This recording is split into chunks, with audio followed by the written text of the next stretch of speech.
안녕하세요. 코하! 투더골드문진행의 이정원입니다.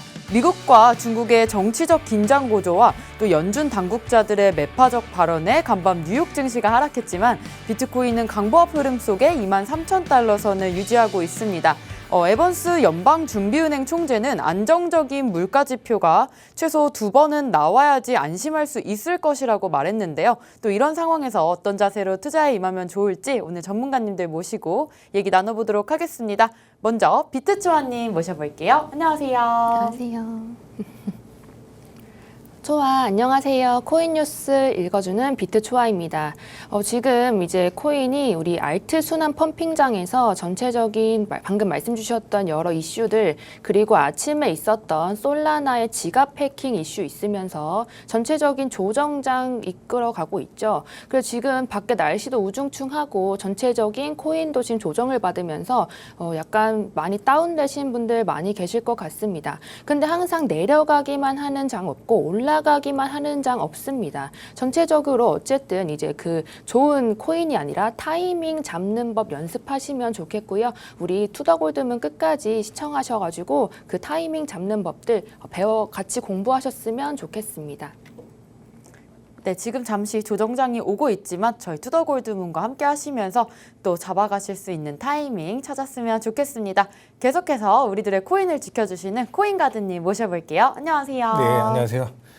네, 반갑습니다. 여러분들의 든든한 코인 보디가드, 코인가드 전문가입니다. 자, 요즘처럼 이렇게 투자하기 좀 어려운 시장이 좀 없을 거예요. 뭐 위든 아래든 이렇게 방향성을 뚜렷하게 나타내고 있지 않기 때문에 어떻게 보면 선물 투자하신 분들이 상당히 많은 좀 청산 이슈도 들려오는 만큼 투자하기에 많이 쉽지 않은 시장이라 좀 생각이 들고요. 자, 그래도 우리 비트코인 지금 어찌됐든 올려주고 있습니다. 지금 3,057만 원 선에 위치해 있는데 어떻게든 올려주고 있다. 이걸 좀 여러분들 기억하시고 우리가 어제 있었던 이 대만과 이제 뭐 미국, 중국에 대한 좀 악재가 터져서 단기 이제 코인 시장이 좀 하락이 했었죠. 자, 이런 것들 어떻게 보면 여러분들 너무 두려워하지 마시고 어떻게 보면 기회로 잡아가시는 거를 좀 추천드리도록 하겠습니다. 자, 그리고 날씨가 좀 많이 더운데 음식 같은 거 좀 조심스럽게 좀 드시고 상한 거 드시고 그러면 안 됩니다. 그렇기 때문에 투더골드문 끝까지 시청하시면서 여러분들 좋은 투자 인사이트 받아가셨으면 좋겠습니다. 네, 또 지금 나오는 단기적 하락에 대한 얘기들 또 뒤에서 나눠보도록 하겠습니다. 저희 계속해서 코인 소식 볼 텐데요. 저와 같이 화면 보시겠습니다. 네, 온두라스에서 첫 비트코인 도시를 조성했습니다. 이웃 국가 엘살바도르를 앞섰다고 하는데요. 지금 계속해서 비트코인을 국가의 영역으로 들이려는 나라들이 좀 많아지고 있습니다. 이 부분 코인가드님 어떻게 보시나요? 네, 뭐 지금 이제 온두라스라는 나라는 좀 작은 나라죠. 이렇게 우리가 뭐 시가총액이 아니죠. 이제 나라의 이제 이런 뭐 GDP 이런 것도 좀 낮고 그런데 어떻게 보면 좀 가난한 나라라고 볼 수가 있습니다. 이렇게 지금 뭐 엘살바도르나 이제 얼마 전에 있었던 우리 중앙아프리카 공화국에서도 지금 비트코인을 법정화폐로 좀 채택을 하는 좀 상황이 좀 일어나고 있고 어떻게 보면 이런 좀 테스트 과정, 테스트 베드라고 여러분들 생각하시면 될 것 같고요. 자, 올바른 방향으로 가기 위해서는 이런 좀 계속적인 두드림이 좀 필요할 것 같다 좀 말씀드리고 어떻게 보면 지금 이제 이런 가난한 나라에서 뭐 몇백억 안 되는 이런 비트코인 가지고 법정화폐를 쓴다 해서 뭐 많은 것들이 변한다고 저는 생각하지 않습니다. 그래도 이런 시도들, 이런 이제 개발도상국들 이런 시도들이 어떻게 보면 우리 비트코인 시장 좀 상승할 수 있게 도와주지 않을까라고 좀 말씀드릴 수 있겠습니다. 네, 다음 소식 같이 보시겠습니다. 네, 토지 불평등으로 골치 앓던 콜롬비아가 또 블록체인의 토지 소유권을 기록해서 투명한 부동산 시장을 조성한다는 방침이 있습니다. 네, 다음 소식입니다. 미국 기관 투자자를 위한 이더리움 스테이킹 서비스 확산이 재개될 전망입니다. 네, 마지막으로 바이낸스 US에서 SEC 증권 지정 암호화폐 앰프를 상장 폐지하기로 결정했습니다. 시장에 어떤 이슈와 또 호재들이 있는지 저희 투더골드문과 계속해서 주시해 주시면 좋을 것 같습니다. 저희는 썰전 코너 이어가도록 할 텐데요. 오늘 썰전의 주제는 바로 미국, 중국 무역 전쟁의 연장선, 비트코인 시장에 미칠 영향에 대해서 얘기 나눠보도록 하겠습니다. 어제부터 나온 이슈였는데 또 펠로시 하원 의장이 대만을 방문해서 지금 중국과 다시금 갈등을 빚고 있습니다. 비트초아님, 이 부분 어떻게 짚어주시나요? 우선 저를 아시는 분들 많이 계시겠지만 제가 원래 중국 경제 시장 전문가였습니다. 그래서 지금 이 상황에 대해서 정말 말씀드릴 게 굉장히 많습니다. 우선 지금 가장 주목해야 하는 게 펠로시가 왜 이렇게 어려운 상황에서 25년 만에 대만을 갔느냐인데요. 펠로시는 사람 좀 알아야겠죠. 펠로시 하원 의장은 우리 미국 내에서 권력 서열이 3위입니다. 하원 의장이기 때문에 그렇고요. 그리고 30여 년 전부터 우리 중국 쪽에 좀 압력을 많이 가했던 인물로 다들 아시면 좋겠습니다. 그리고 최근에 우리 있었던 일도 생각해 보면 중국의 우리 베이징 올림픽 같은 경우도 보이콧을 우리 하원 의장이 했었고요. 그리고 뭐 티베트 같은 우리 중국 내 소수민족들 역시 우리 하원 의장이 지속적으로 좀 방문하면서 많이 이슈화를 시켰죠. 그래서 이제 시진핑 주석의 3연임이 가을에 좀 결정이 납니다. 지금 이미 두 번 연속 이제 법안을 바꾸면서까지 연임을 해왔는데 3연임을 하기 위해서 이제 좀 내부적으로 숙청이 많이 일어나는 시점에서 펠로시가 좀 이번이 기회다라고 생각해서 갔다 온 것이 우선 가장 큰 걸로 보입니다.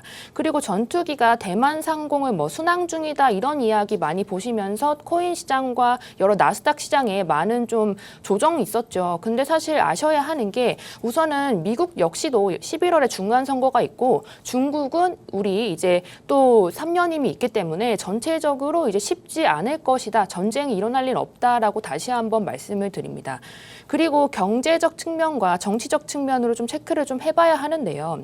잠시 다른 이야기를 좀 해보겠습니다. 우선 트럼프 대통령, 지금 전 대통령이 우리 미국에서 당선을 됐을 때 당시를 좀 생각을 해보겠습니다. 전체적인 득표수는 사실 트럼프가 힐러리보다 낮았습니다. 그런데도 당선이 될 수 있었던 건 우리 멕시코에 장벽을 세우면서 당선이 됐거든요. 근데 그 이유를 보시면 트럼프가 봅니다. 이제 주 전체를 보고 내가 확실히 이길 수 있는 주 말고 내가 질 수도 있는 주 약간 비등비등한 곳을 찾습니다. 그게 바로 멕시코와 붙어있는 곳들이었고요. 그래서 거기에 장벽을 세우면서 많은 득표수 얻으면서 이제 당선이 될 수 있었던 거죠. 생각해 보시면 지금과의 상황 굉장히 유사하죠. 어쨌든 지금 보시면 거시경제적인 측면 매우 안 좋습니다. 어쨌든 국가가 이제 좀 생존을 하려면 가져가야 하는 것들이 에너지랑 식량인데 지금 보시면 중국과 우리 러시아가 좀 많은 것들이 해왔죠. 특히나 지금 보시면 천연가스 노드스트림 1을 이제 쥐고 있죠. 그러면서 협박을 많이 합니다.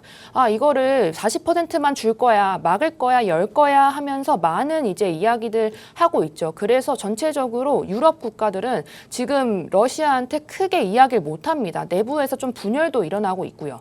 그래서 이런 상황에서 이제 펠로시가 그러면 강단의 조치가 필요하다고 느껴졌던 거고 그래서 이번 기회에 대만을 방문하면서 중국 쪽에 압박을 가한 것으로 이제 보여집니다.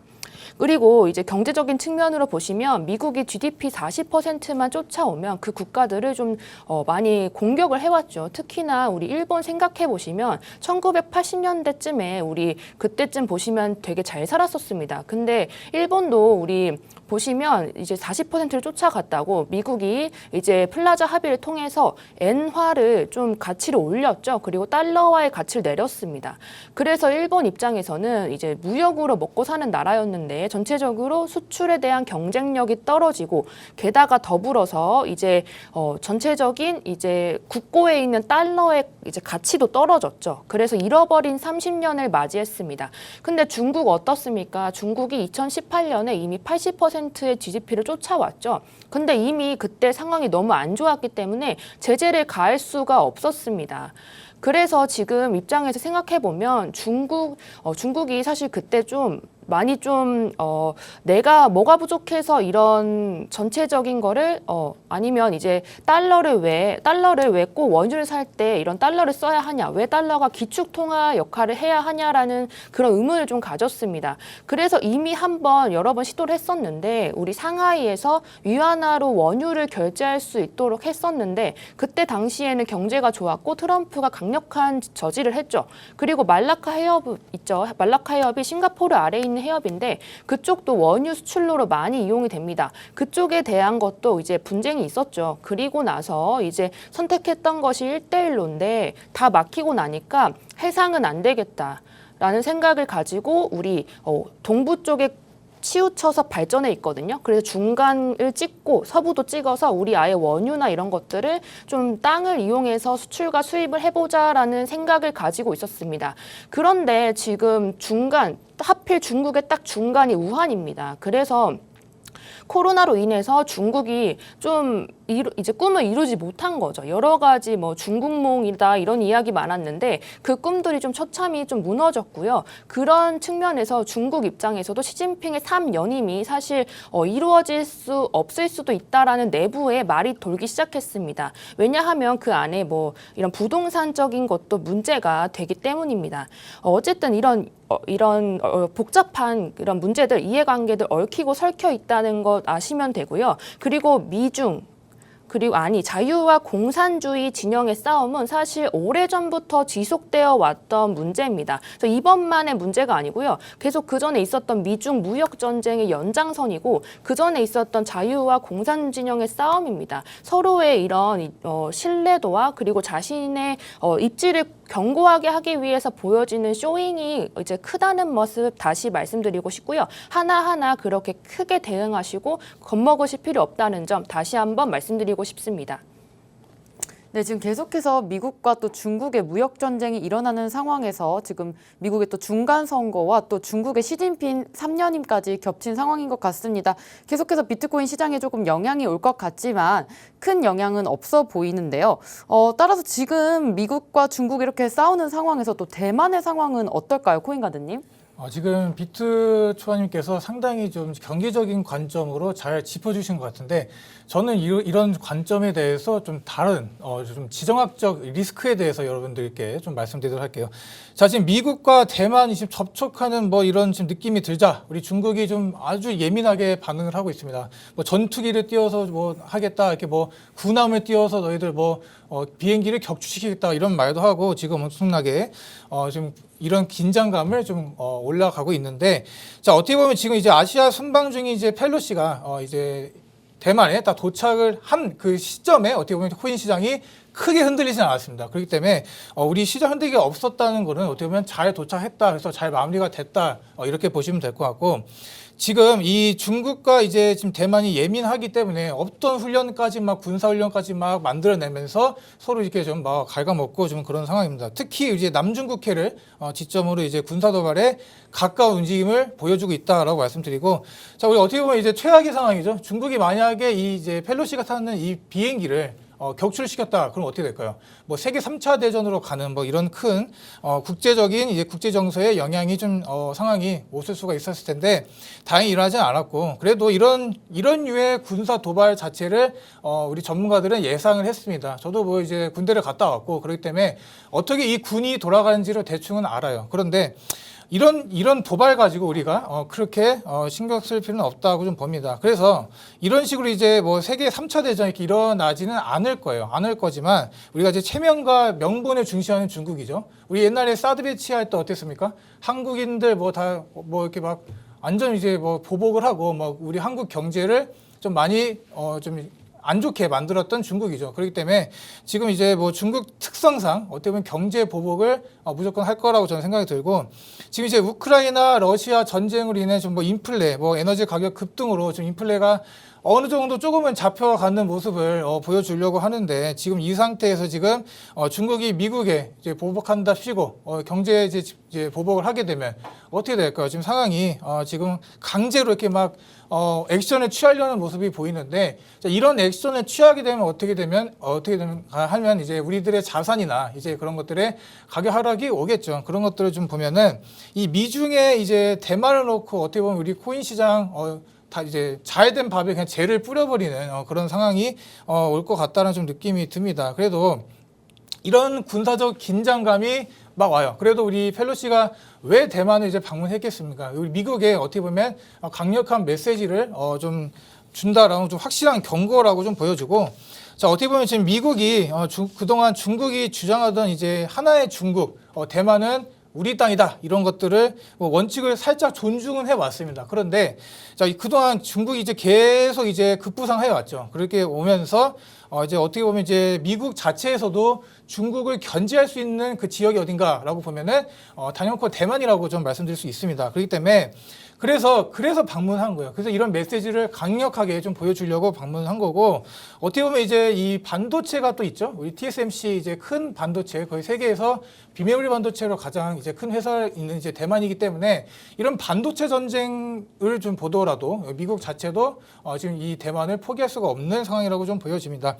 자, 그래서 전면전이 일어날까요? 말을 하면 가능성이 상당히 낮다. 그렇지만 가능성이 있을 수도 있겠다라고 조심스럽게 얘기를 드리지만 지금 현재 중국의 자존심 자체가 많이 무너진 상황입니다. 지금 뭐 우리 아시아 민족 특성이죠. 우리 대한민국 어떻습니까? 2002년도 이제 월드컵 때 거의 모든 국민들이 나와갖고 우리나라를 응원하고 막 그런 식으로 우리 아시아 민족이 갖고 있는 그런 특성이 있습니다. 어떻게 보면은 우리 외세 침략, 우리가 이제 한국도 마찬가지죠. 우리가 IMF가 와서 힘들었을 때 우리 다 이렇게 우리 모아서 금모기 운동도 하고 그랬잖아요. 그런 식으로 외세 침략, 뭐 외세 침략은 아니지만 IMF는 그래도 이런 침략에 우리 똘똘똘 뭉치는 우리 아시아인들의 특성이 있기 때문에 이런 걸로 이제 좀 스토리를 만들어갈 것 같아요. 반미 운동을 시작하고 또 어떻게 보면은 오히려 이제 중국 시민들 자체가 이제 미국을 싫어하게 이제 만드는 시진핑 공산당의 어떻게 목표라고 좀 봅니다. 그렇기 때문에 이렇게 경제 보복이 시작되면 다 힘들어질 거 아니에요. 우리만 힘들어질까요? 미국 국민들, 중국 국민들 다 힘들어집니다. 그렇기 때문에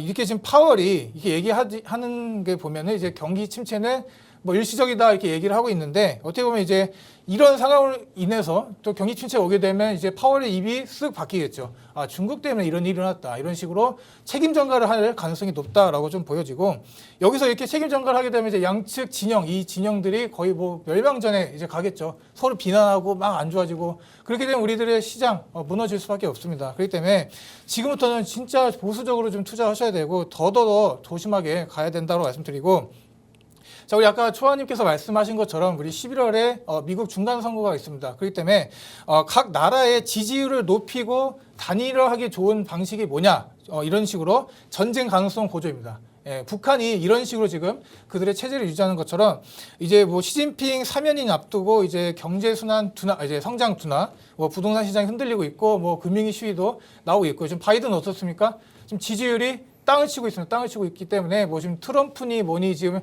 다음 선거에 볼 때 뭐 최악의 지금 비호감 대선이 또 오지 않을까 이렇게 얘기하고 있는 만큼 자 분명한 것은 지금 이제 우크라이나 전쟁을 통해 미국 이제 서방이 지배하는 이제 서구 패권 시대가 이제 변곡점에서 지금 중국과 러시아가 손을 잡고 이게 올라가려고 이제 최정상국을 이제 갈취하려는 이런 욕심이 보인다라고 좀 말씀드리고 이런 상황들이 다 코인에 관련 없는 것 같지만 다 어떻게 보면 우리들 자산 시장, 부동산 시장도 마찬가지입니다. 다 관련이 있기 때문에 여러분들 지금 이 어제 터진 악재가 결코 가벼운 악재 아니라는 걸 좀 말씀드립니다. 네, 미국과 중국의 갈등 때문에 또 이렇게 계속해서 비트코인 시장까지 영향이 올 것 같은데요. 사실상 이런 전쟁 가능성이 높아진다는 것은 각 나라 리더의 또 지지율이 높아진다는 말씀 해주셨습니다. 그렇다면 또 이번 상황에서 좀 이슈인 또 이더리움 머지 업데이트에 대해서 얘기해 볼 건데요. 이더리움이 지금 포스 2.0이 다가오고 있습니다. 그럼 따라서 POW 기반의 이더리움은 좀 어떻게 되는 걸까요? 비트초아님? 우선은 이제 말씀드리고 싶은 게 하락장에서 이제 상승을 할 때 어떤 걸 가장 많이 회복을 먼저 시켜주느냐가 항상 중요했습니다. 그게 사이클의 첫 번째를 끊어주는 게 어떤 건지가 중요했고요. 우선 저번에 있었던 우리 회복장, 우리 강했던 상승장에선 이더리움 클래식과 이제 비트코인 골드 같은 중국 세력들이 묻어있는 코인들이 잘 갔었습니다. 그때도 이제 그것을 보면 어쨌든 이제 아셔야 하는 게 POS로 전환이 되면 POW 기반의 채굴자들은 이제 가지고 있는 그 값비싼 채굴기를 사용을 못하게 되죠. 거기다가 본인들이 이제 어떻게 보면 이제 돈벌이의 수단이죠. 이제 돈을 벌 수 있는 수단들을 좀 잃을 수 있습니다. 그래서 이제 원래 그 전에 장은 개미와 일부 중국 세력이 끌고 가는 장이었기 때문에 그 순환 펌핑장을 끊었을 때 어쨌든 그들이 또 이제 POS 전환이 되기 되기 전에 POW 기반의 코인들을 좀 가져갈 것이다. 이제 이끌어 줄 것이다라는 이야기를 했었습니다. 근데 이런 기본적인 이제 문제들을 좀 해결을 하고 싶어 하겠죠. POS 기반으로 업데이트가 되면 POW 기반 채굴기를 가지고 있는 우리 채굴자들이 어쨌든 쓸 수 없기 때문에 챈들러 9라는 중국 채굴자가 이더리움을 기반으로 해서 포크 업데이트를 해가지고 POW 기존의 방식으로 또 새로운 이더리움 만들어낸다고 합니다. 사실 처음이 아니죠. 이더리움 클래식 역시나 2016년 7월쯤에 그때도 이제 해킹 문제가 있었죠. 더다오 해킹 사건이 있으면서 그때 이제 기존의 방식으로 좀 한번 우리 이더리움에 이제 포크가 있었습니다. 근데 그거에 이제 좀 부합하는 내용이라고 좀 보시면 되고요. 그리고 엔트풀 우리 채굴기 만드는 2등 회사죠. 이게 이더리움 클래식 생태계에 $10,000,000를 투자하고 이더리움 클래식으로 결제를 할 수 있게끔까지 만들었습니다. 이게 이해가 안 됐던 게 7월 6일 당시엔 사실 장이 좀 안 좋았습니다. 근데 그런데도 좀 새로운 채굴기를 만들어냈다는 게 사실 이해가 안 돼서 저는 7월 8일쯤에 노랑이 톡으로 제가 이더리움 클래식 18,000원에 매수해라라고 이제 좀 말씀을 드렸었어요. 그래서 좀 많은 이제 이익 얻으셨는데 어쨌든 이게 좀 흘러가는 걸 보면 이 채굴업자들이 어쨌든 살 길을 모색해야 하기 때문에 POS 쪽으로 붙든 POW로 붙든 둘 중 하나로 이제 할 것이라 보여지고 그 모습을 잘 확인하면 매수와 매도에 좋은 사인이 된다는 점 다시 한번 좀 말씀드리고 싶습니다. 그리고 앞으로 어떤 움직임들 이제 좀 보일지는 이제 상승 하락장에 항상 이제 먼저 튀어나가는 코인들 좀 보시면 되고요. 그리고 비트코인은 1차 지지선이 22.7K, 2차 지지선이 22.4K, 3차 지지선이 22.1K입니다. 현재 23K 그 지지선이 이제 갈랑말랑하면서 횡보를 하고 있는 모양새겠죠. 제가 지속적으로 말씀드렸듯이 현재 장세에서 어쨌든 누가 이끌고 가는지를 좀 확인해 보시고 기관 투자자들이 아직 들어오지 않았기 때문에 이제 좀 하방으로 지속적으로 좀 끌어내리면서 탑승을 좀 할 수 있다는 점 항상 명심하셨으면 좋겠습니다. 그리고 포스 전환 이벤트가 9월 4일에 한 번, 9월 6일에서 12일에 한 번 더 있죠. 그래서 시장 움직임이 지금 가장 좀 잘 주목해야 하는 상황이라고 다시 한번 말씀드리고 개인적으로 이제 항상 많이 오르는 건 기대감 때문에 오르거든요. 그 이후로는 사실 그렇게 큰 수혜를 볼지는 장담치 않습니다. 그래서 그 전에 이제 기대감이 최고치일 때 우리 매도를 하시는 것이 가장 좋은 방법이라고 말씀드리고 싶네요. 네, 이런 장 속에서 또 어떤 코인이 먼저 이 상승을 이끌지 좀 지켜보시면 좋을 것 같습니다.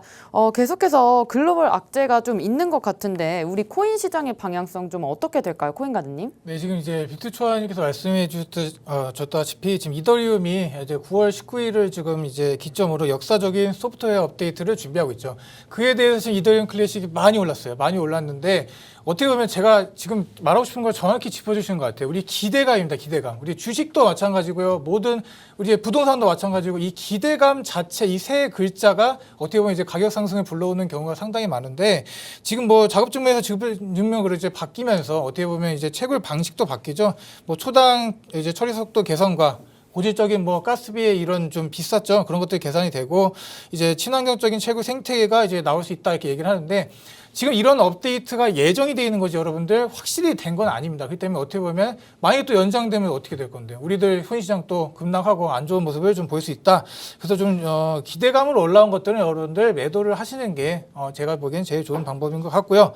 자, 그래서 지금 다시 돌아가서 지금 아나운서님께서 질문 주신 걸 좀 답변을 드리면 지금 미국 입장에서는 지금 암호화폐가 눈에 걸림돌이에요. 예, 걸림돌인데 막 죽이고 싶은데 죽일 수도 없고 뭐 살릴 수도 없는 막 이런 단계라고 좀 봅니다. 그렇기 때문에 이런 가상화폐 이제 기축통화인 비트코인을 어느 정도 적정 수준으로 유지를 해놓는 걸 지금 어떻게 보면 연준의 목표라고 좀 보시면 될 것 같고 뭐 각종 뉴스나 이런 규제들 뭐 그냥 막 뿌려대면 비트코인이 살아남을 수 있을까요? 못 살아남죠. 아직까지도 이제 보면 이제 기준에 있는 이제 금융권에 있는 힘이 더 세기 때문에 비트코인이 이제 맘만 먹으면 뭐 무너지는 건 일도 아닙니다. 저는 그렇게 생각하는데 지금 이렇게 달러가 약해지고 중국 이제 위안화 유로화가 경쟁을 하게 되면은 그 3자에 있는 비트코인은 어떻게 될 거냐라고 보면은 당연히 수혜를 입는다. 저는 이렇게 봅니다. 그렇기 때문에 어떻게 보면 이제 미국 입장에서 이 달러라는 이제 기축통화를 들고 있는 미국의 입장에서 비트코인은 어떻게 보면 좀 인슈런스, 보험이라고 저는 생각이 들고요.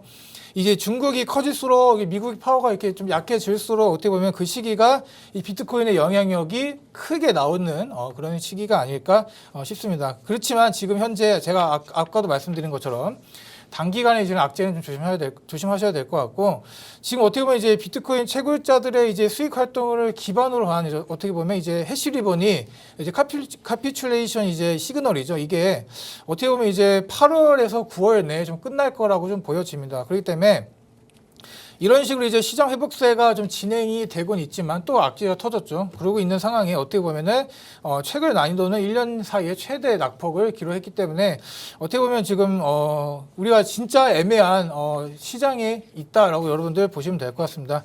우리 작년까지 나스닥과 이제 커플링이 되었고 지금도 어떻게 보면 가끔 커플링이 되고 있는 이 비트코인이 올 초부터 이제 금과 커플링이 되고 나스닥과 좀 반대로 가는 모습도 보여지긴 했는데 다시 이 유동성이라는 좀 점점을 만들면서 같이 움직이는 방향으로 바뀌어가고 있습니다. 그렇기 때문에 어떻게 보면 지금 이제 금리도 자이언트 스텝으로 좀 이렇게 인상을 했죠. 이제 0.75가 올렸지만 거기서 상승장이 나왔잖아요. 그런 거 보면은 시장이 이제 예상한 수준이라는 좀 평가 이런 것들을 여러분들 좀 생각해 보실 수가 있겠고. 이런 식으로 지금 이제 앞으로 자이언트가 이제 연달아 나와도 연달아 우리가 이제 9월에 또 금리 인상이 있죠. 8월은 다행히도 없습니다. 근데 9월에 나올 때 만약에 자이언트 스텝이 나오더라도 어떻게 보면은 시장 이미 알고 있었다라는 식으로 상승장이 나올 수도 있겠고, 지금 현재 뭐 비트코인 채굴자들의 매도 압력이 상당 부분 줄어들었습니다. 이런 것들 보면은 이런 채굴자들의 포지션 거래소로 이제 보내는 것보다 거래소에서 출금해서 내가 이제 내 지갑에 넣고 있는 그런 상황이 좀 늘어지고 있기 때문에 지금 양 방향으로 너무나도 갈리고 있습니다. 그런 것도 여러분들 잘 기억해 두시면 될 것 같아요. 자, 하반기에 어떻게 보면 추가적으로 금리 인상이 올 수도 있습니다, 여러분. 지금 이대로 계속 금리를 이제 계속 올리고 있지만 이제 올해가 넘어가고 내년이 갈수록 이거에 대한 이제 부작용들이 나올 거라고 저는 생각이 들고, 거기서 이제 연준도 이제 어떻게 보면 이제 금리 인하가 또 이제 나올 수도 있기 때문에 향후 이제 인플레이션을 하반기에 어떻게 잡는지 여러분들 이걸 좀 잘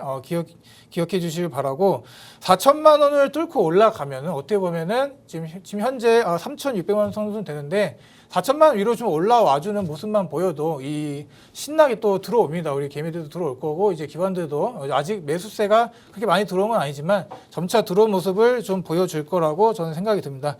자, 그래서 지금 미국에서 이 한꺼번에 몰려온 인플레이션 이슈, 어제 또 이제 중국까지 이제 가세해서 경제 보복이 되고 그러면 안 좋은 상황이 좀 일어날 수도 있는 상황인데, 이런 상황에서 어떻게 지금 이제 상황이 좀 펼쳐질지 그것도 저도 개인적으로 궁금하고요. 이런 상황이 지금은 뭐 차트나 이런 것도 정말 중요하지만 이 거시적인 게 정말 더 중요하다고 생각이 듭니다. 그렇기 때문에 이런 것들 이제 어떻게 이제 치솟는 물가들 어떻게 감당을 할 건지 여러분들 이 연준의 한번 스탠스를 잘 보시고 이 상황을 어떻게 좀 타개를 해서 우리들 투자에 좀 잘 이어가면 좋을지 한번 생각도 해보시길 바라겠습니다.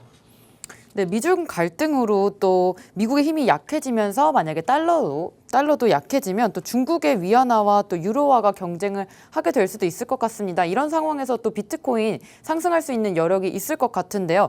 지금 연준의 파월 의장을 계속 얘기하고 있지만 또 바이든의 행보도 궁금한 것 같습니다. 비트초아님, 바이든은 좀 어떻게 취하고 있나요? 우선 가장 중요한 이슈죠. 11월에 우리 중간 선거 있습니다. 바이든 정부는 어쨌든 그 중간 선거에서 승리하기 위해선 지금 인플레이션의 주된 범인인 우리 에너지와 식량을 잡아야 합니다. 전쟁과 그리고 코로나로 인해서 우리 전체적인 수급량의 부족으로 여러 인플레이션들 많이 발생했죠. 그중에 가장 중요한 에너지에 대한 이야기를 좀 드려볼까 합니다. 우선 이제 인플레이션 감축법을 발의를 했고 그거를 조속적으로 처리하려고 하는데 그 내용을 지금 잠시 읽어드리도록 하겠습니다. 10년간 기후에너지 관련 예산을 3,690억 달러, 약 500조 가량을 측정을 하고요. 그리고 전기차 구매 시 7,500달러의 세액을 공제합니다. 중고 전기차 매입 시에 4,000달러의 세액을 공제하고 태양광 풍력 업종 세제 혜택을 2032년까지 연장을 합니다. 자, 어쨌든 이게 통과 가능성이 굉장히 높은 상황입니다. 왜냐하면 기존에 우리가 의존을 했던 오일이나 이제 천연가스 같은 거에 의존도를 좀 낮추려는 모습을 보이는 거죠. 새로운 패러다임으로 좀 변화를 한다 이렇게 말씀드리고 싶고요. 그리고 암호화폐 시장에 어떤 영향을 끼칠지는 어쨌든 지금 유가와 식량이 지금 전체적인 거시경제 악재로 좀 이끌어가고 있죠. 그래서 지금 여러 우려들 그리고 들어오지 못하는 투자자들 많아서 전체적으로 흐름이 좋지 못한 모습 아직까지도 조금 유효하다고 생각합니다.